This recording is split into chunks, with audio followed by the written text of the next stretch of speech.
Welcome back. It's not a proper Friday without our friends from Georgetown Square Wine and Liquor. Hi, Steve. Thanks for coming in. Good afternoon, Chelsea. How are you today? Great. What are we making today?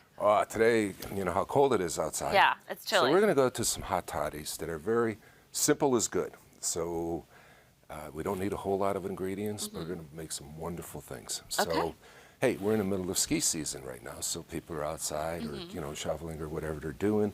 Or let's just say you have a sore throat, you're sitting home. Oh, you got a sore throat. And you're looking for a nice hot toddy. Okay. The simplest one, and you're going to see in a second how wonderful this tastes, is Grand Marnier, 1 ounce of Grand Marnier, 4 ounces of hot water. Oh, right. So you take yours and pour it in a glass. Like these little... I like it. Perfect. You don't have to measure. You don't have to measure. Perfect sizing. Chelsea has a heavy hand. Take your lemon twist. Okay. Now you want to do this first because what happens is when you pour the hot water in, it dissolves the lemon twist. Okay. So you want to twist that in real good. Drop it in there. And we'll pour the hot water in.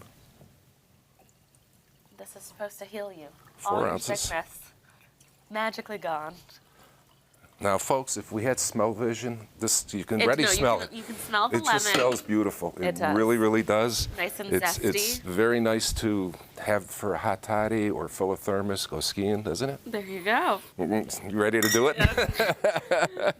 Let's put those up there. What's next? All right, the next one we are going to do is we're going to make what's called a Spanish coffee. Now, what we need to do is I've already done the sugar rimmed glass of this. If you would take a lemon wedge, pour it around the glass, and then dip it into the brown sugar. Now, folks, I must warn everybody at home, if you go on the internet, you're going to see what's called flaming coffees and stuff.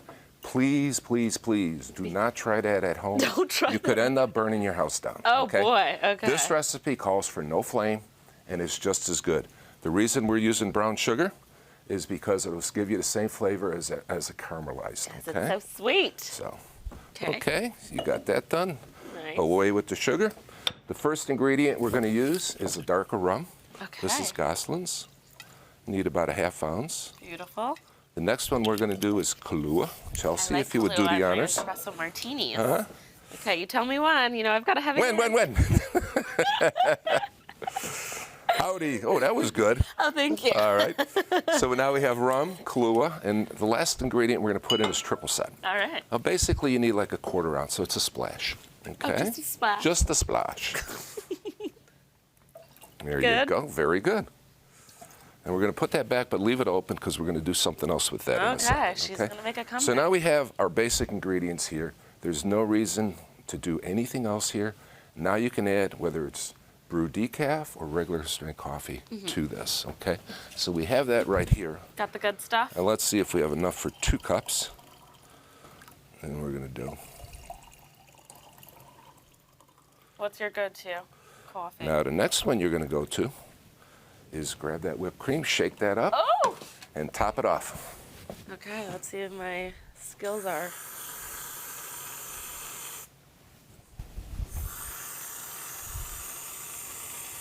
Okay. Spanish coffee. Next thing you're going to do is just put your thumb over, just a few drops.